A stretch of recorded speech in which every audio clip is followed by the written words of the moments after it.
What is up, everybody? It is your guy Tyler here, and I am with Tyler Jones, Funky Bones Jones. He is 3-0. He has got a fight at the end of this month, and it's going to be a good one. Chosen Few 19. Tyler fights at Intercept MMA in Chicago, Illinois. Tyler, how are you feeling, man?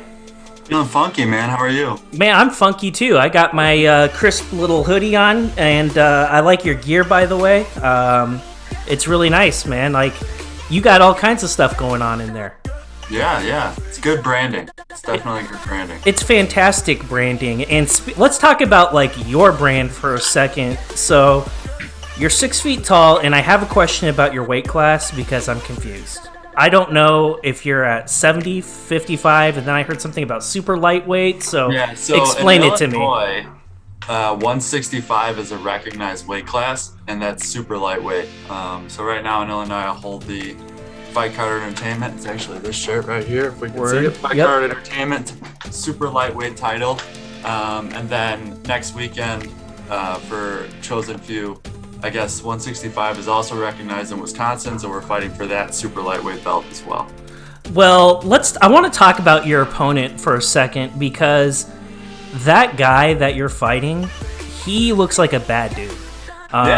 He does. Like, and I'm wondering, for people that may not have seen you fight, and we'll talk about your fighting style here in a second, but like right off the cuff, is this like a Ben Askren versus Damian Maia kind of situation?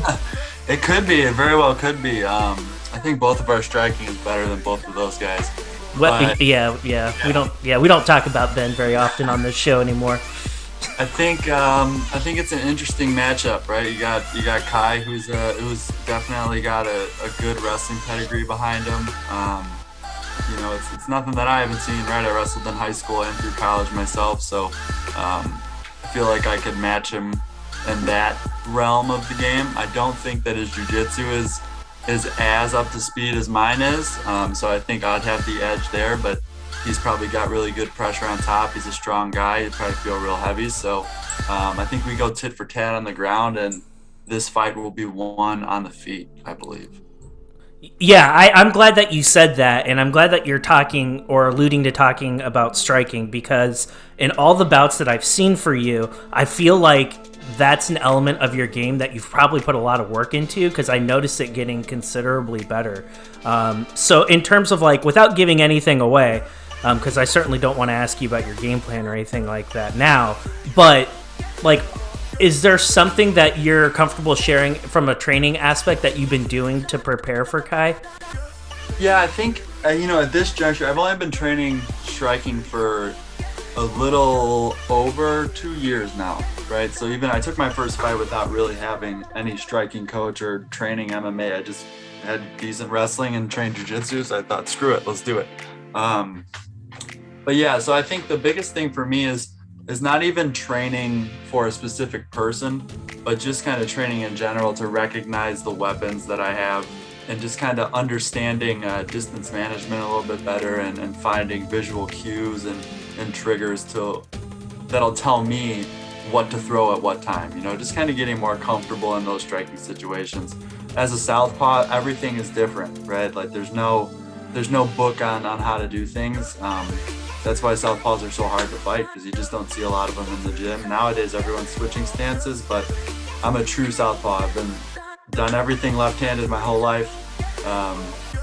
Finding a catcher's mitt for a left-handed guy, hard thing to do. So, I've been left-handed forever, and it really does help in fighting, I believe. So, yeah, I think just working on that's been the biggest thing. And I think, like, as a fellow lefty, I think we're all, like, semi sort of ambidextrous. Like, you kind of have to be, because you grow up in a right-handed world, and I know that sounds freaking... Most of the, like, for 90% of everyone who's listening to this who's right-handed, being a lefty is fantastic if you fight, or if you play baseball. It's a fucking pain in the ass for everything else. That's about it, right? Hiding in a notebook and the metal is just on your hand and arm the whole time. Remember those shitty like desks in high school that would Yes. fold over, and then you're just like, that's not helpful. Like, you fucks, that's not helpful at all. Yeah, it's a total pain in the ass. But hey, at least like you can like you put it to good use, and you're about to soon. What is it about your opponent? You've alluded to a couple things. We know he's a good wrestler, but when you look at this matchup stylistically, and you look at what he can do, is it fair to say if this goes to the ground, he hasn't fought anybody of your caliber? Yeah, I don't think he's fought anyone of my caliber just as a fighter, period. And that's no disrespect to the people that he's fought, but if you look at the guys he's fought, the first guy that he fought went on to win 0 of his next 3 fights. The second guy he fought was an 0-6 kickboxer, and the third guy he fought was 1-0 at that time, and he's gone on to lose his next 2. So there's a different competitiveness that's going to come to this fight that he hasn't felt in the MMA arena yet. I'm sure he's had a ton of competitive wrestling matches and gone against some dogs in that realm, but this isn't wrestling, right? So I think it's very safe to say that if he takes me down, he's gonna have to go through those deep waters too. Like, it's not just gonna be, he's gonna pass my guard and beat me up on top. He's gonna have to deal with the attacks off my back, and he hasn't seen that yet. Yeah, and I never like talking bad about other fighters as well. Try to be as respectful as I can, but I'm also not gonna like sugarcoat anything. He was, from what I've been able to see, anytime he shoots, he's been able to get it against his opponents. I don't know if I've ever seen one opponent stuff any of his takedowns from what I've seen. I've never seen him be on bottom. He's always got top control, and he's always able to maintain that. And that's probably because just like the skill level of the guys that he's fighting isn't quite there. Now, you're the type of guy, taking you to the ground's probably not a wise thing. One of the things I talk to, like, the quote-unquote ground guys, especially the ammies like you, it's kind of like handcuffing, because, like, you're very limited in what you can do. Can you talk about that a little bit to people who may not know what the hell we're talking about? Yeah, so I think the perfect example is my last fight against Slate. So in amateurs, right, you can't throw elbows on the ground at all, not even on the feet either, but you can't even throw them to the body. You can't do anything. So that really limits our weapons on top. You know, it becomes a battle of like, and I faced this battle a lot in my last fight. We got a strong guy on bottom, a guy who's pretty good at just maintaining good defensive positions on his back, knowing that elbows aren't legal, right? So there's no short range weapons really. I mean, you got to get pretty creative. I'm not going to be the guy that postures up and starts throwing punches just to lose the position or get caught in a scramble 20 seconds later, especially with a guy like Slate who has the striking accolades. I mean, the guy 20 plus Muay Thai fights before I'd even stepped foot in an octagon before. So, I mean, with a guy like that, especially, you don't want to give him the chance. But, you know, time and time again, if you watch any of these amateur cards, you see guys lose position all the time, putting striking higher on that hierarchy than position, and position's always going to come first for me. I don't care if you're booing in the crowd because it's boring. I don't care if I win my next 15 fights by decision. Doesn't matter. As long as I'm staying safe and winning the fight, that's what I'm going to do. You have to fight like that. Like, but I'd also say this though. I think it's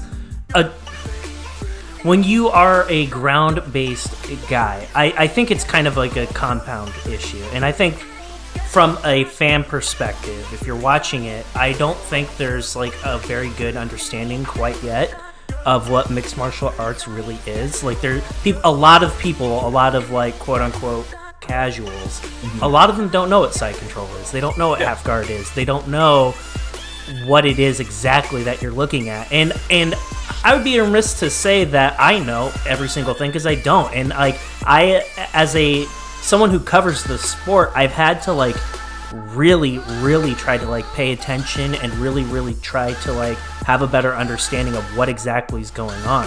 And some of those breakdown videos that you do, you just launched one about Slate. Those are like super helpful for those of us that cover this, because like you're going through and explaining things to where like the lay person can understand them. Right. And it's important, right? Like no matter at what juncture we are in this sport, no matter how popular it gets, there's always going to be a kind of a gap in what people understand in grappling. One, because, it's not natural, right? Everyone doesn't understand grappling. Everyone understands how to get punched in the face and how to punch someone in the face right off the bat. But grappling is not something we're born with innate knowledge on, And two, grappling, I would say the grappling aspect of MMA is probably one of the only aspects of MMA that is consistently changing year in, year out. Leg locks are the big thing right now, right? And especially in the grappling scene, everyone's hitting leg locks on people. That might be a different thing next year. There's little minute things that come around and kind of different things get invented, or different things start getting used to shut down other moves, and then all of a sudden that move's obsolete and now we got to find something new, and it's just consistently changing. So I think that plays a role in people's understanding of it too. Would you say, Tyler, that a leg lock is like the equivalent of a calf kick for the ground game? I would say so right now. Yeah. And you know what it is, man, is that people don't drill leg lock defense at all. Like you'd be surprised. Like if you're not in a jiu-jitsu gym and you're in an MMA gym, you're probably not going over leg lock defense, right? Because the notion is, I'm just going to punch him in the face. But if we saw in the TJ Dillashaw and Corey Sandhagen fight, right? Everyone has that kind of preconceived notion now, if you hang on to that heel hook, it's going to be dangerous. Sandhagen had the heel hook, ripped it, did damage. TJ didn't tap, caught a couple punches, let go. But guess what? Now his knees fucked for the rest of the fight. Right. So I think there is intelligent ways to kind of make decisions to say, I'm not going to get this finished, but I'm going to do damage, and then let go, and then get back to what we're doing. From a discipline standpoint, when you think about Muay Thai, kickboxing, boxing, jiu-jitsu, wrestling, whatever, you're in an advantageous position. So, like, you're adept at the ground, you're jiu-jitsu's boss.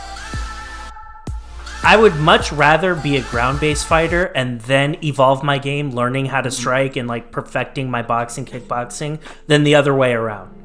Oh, yeah, man. Of course, because you can be as good as you want on the feet, but if you get taken down, you're screwed. I forgot who said it. Someone said it, but it's an awesome quote. If you can't grapple, you can't fight, and that's the bare bones of it. If you can knock someone out all day, but you can't do it from your back. And look, and that's not an opinion. That's a fact, because if you look at who all the champions are in the UFC, or the people that are in the top 5, and what do you see? Two things. They're either wrestlers or grapplers. You might, or like jiu-jitsu guys. You might find like occasionally like a Derek Lewis. He's in the top 5, but that's a heavyweight. That's a different category altogether. You can get away with brute force, but like if you don't know if you're not well versed in the ground game at that level, like you're gonna get found out and you're not gonna make it long term. Right. I mean, and I think it's been crazy It's a good point, because it kind of brings you right in. The last couple events, right, we've seen high-level guys completely exposed in grappling. Darren Till is probably the one that comes to mind most. Like, this guy is well talked about, well known in the UFC, still has a ton of hype behind him, still really young, and just went out there. And look, Derek Brunson's a really good wrestler, for sure. But you should be able to stop some of those takedowns, for sure. You should be able to grapple a little bit better.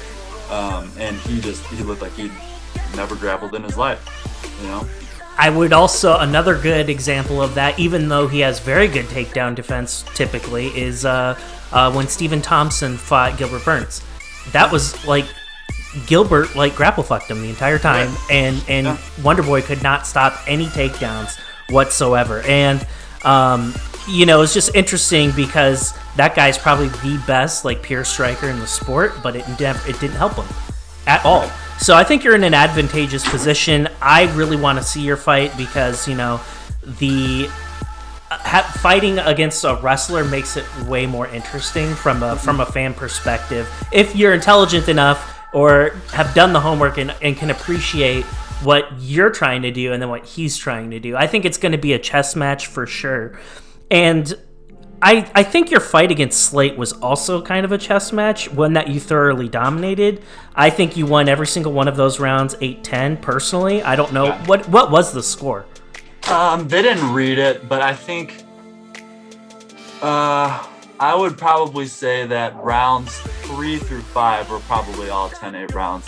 You could argue that we were 10-9 on the first round and the second round just because he got up towards the end of the round. Sure. I mean, he didn't really do anything, right? There wasn't any damage landed. I don't think the only shots that he landed on me that I remember being like solid shots were the first little flurry he had in the first round.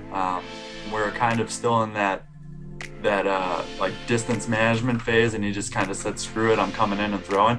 But outside of that, man, I think I took little to no damage. So I was just gonna say, like, the Slate fight was not that long ago, and here you are getting ready to jump back in. Is that because he didn't really hurt you or didn't really do anything on you?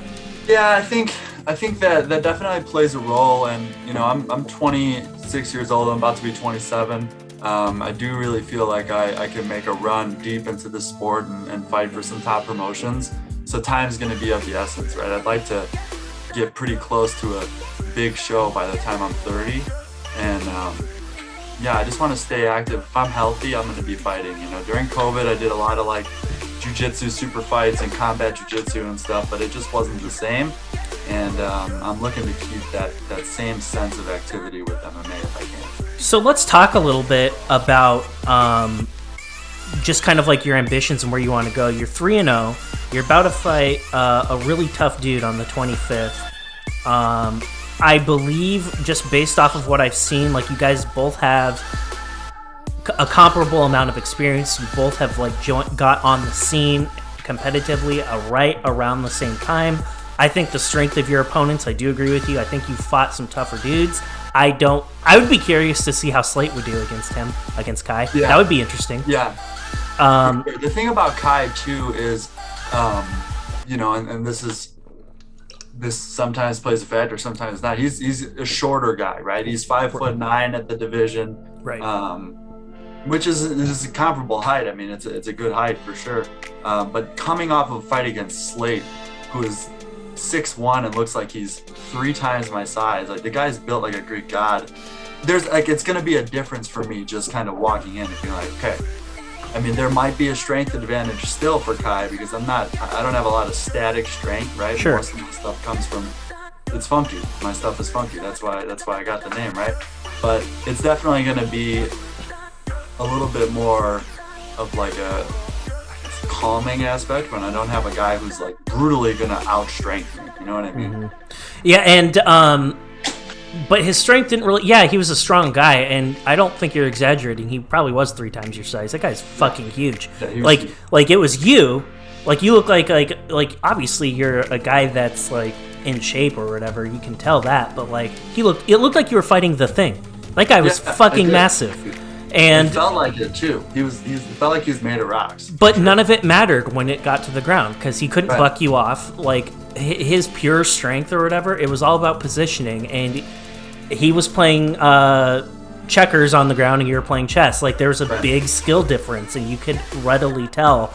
And that's why I do believe the game plan for Kai, if like I'm Kai's coach, I'm like, we're keeping this on the feet. We're not going for a takedown because this guy's probably going to let you take him down.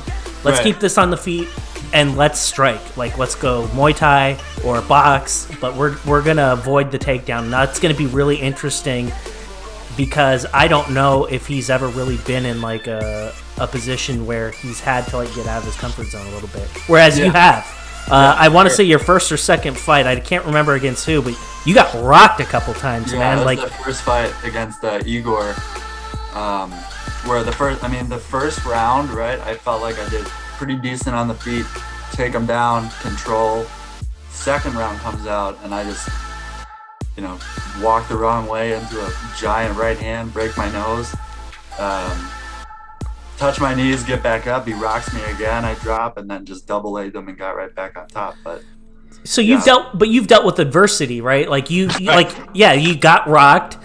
And you know what it feels like to get rocked. You know what it feels like to like have that oh shit moment. Like I better do something, or this fight's gonna be over. I can't say the same about your opponent. Like he hasn't felt that, and it makes you wonder. Like once you put him, felt any opposition at all, right? In any aspects of the fights, right? Even in his fight against Malik, yeah, he controlled the stand-up completely. Like the guy, I mean, no disrespect to his opponent, of course. Anyone who steps in there has my respect, 100%. But the guy like almost like came out like he was drunk in a way. Like he's like moving really weird, and he's kind of stumbling around, and you know. Unorthodox does work in the stand-up department, right? Like people just throwing bombs. In my Nevin fight, I felt a little bit of that. My second fight, Nevin just came out and was throwing haymakers from his hip. You know, we don't see that in the gym often. We just don't see wild striking like that, right? You train with a lot of high-level guys. Guys are throwing good techniques. That's what you see. That's what you're used to. That's what we're drilling to defend. So that was a bit of a change. But yeah, I would agree. I don't think that he's seen it. I'm definitely going to push the pace, and I'm definitely going to give him adversity to work through. It's not going to be an easy fight for either one of us. I would say that. And what I think it's going to be one of those things where you don't know until you're actually in the fight, in the octagon. But that first, because every fighter, right, you're going to have an oh shit moment. It happens. It's going to happen.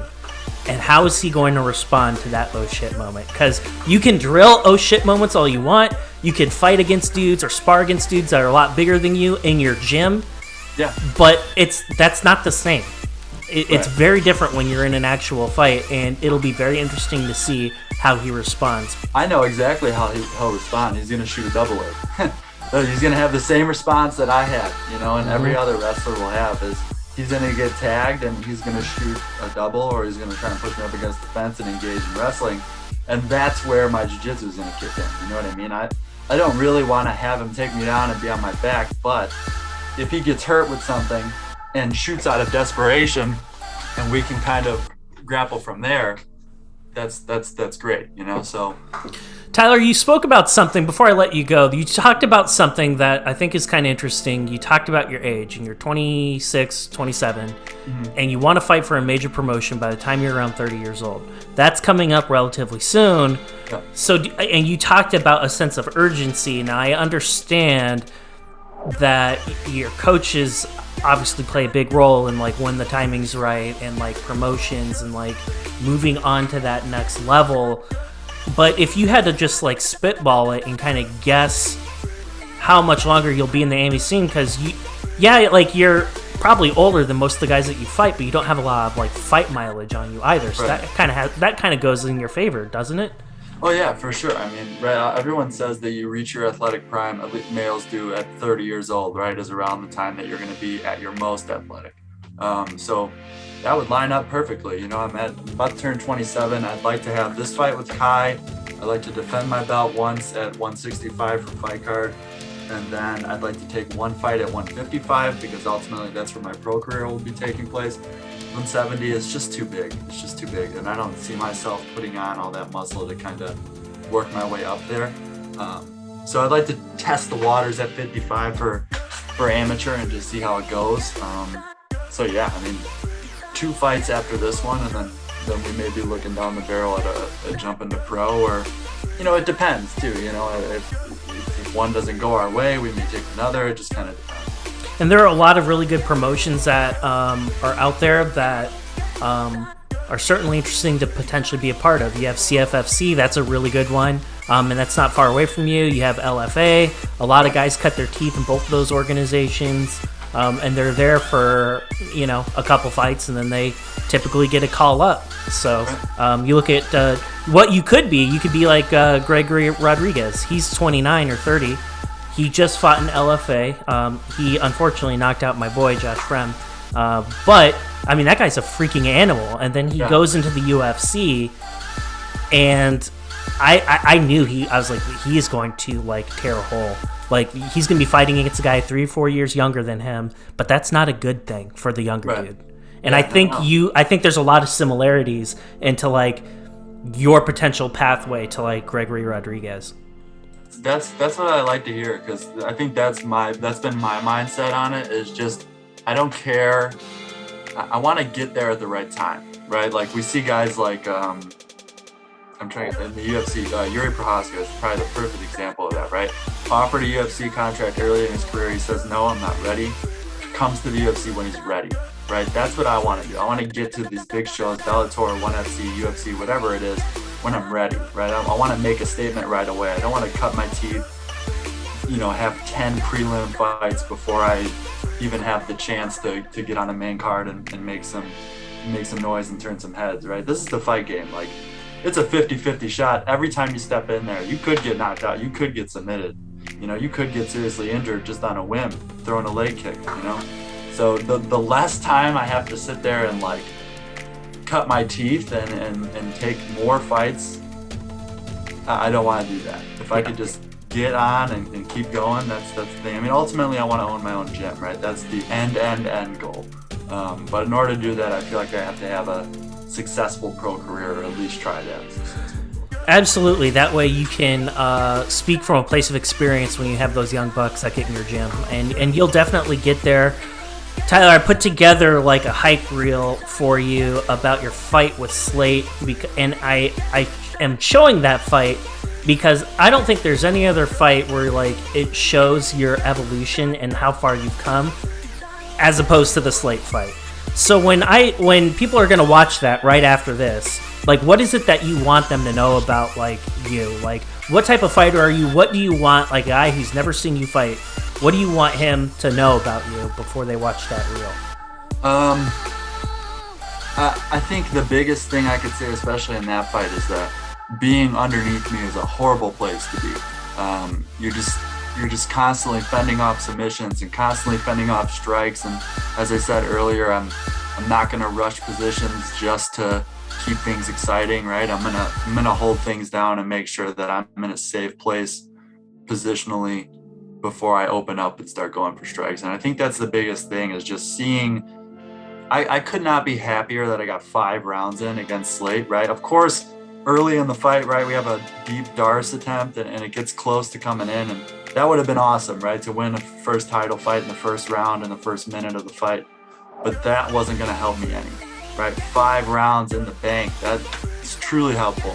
So I think that's probably one of my favorite parts about the fight, and there's 5 rounds of domination, 5 rounds of really wearing on someone and keeping busy on the ground. We weren't threatened to stand up once. I was never threatened to work. I was constantly working, constantly hunting submissions, constantly staying on top. So I think that's the biggest takeaway. If you're watching that fight, just pay attention to how everything Slate does is shut down. Tyler, what do you have going on? I know you're a busy guy. I know that you have some, well, I'm wearing it. You got some slick gear that you're selling right now, and you got a bunch of other things going on.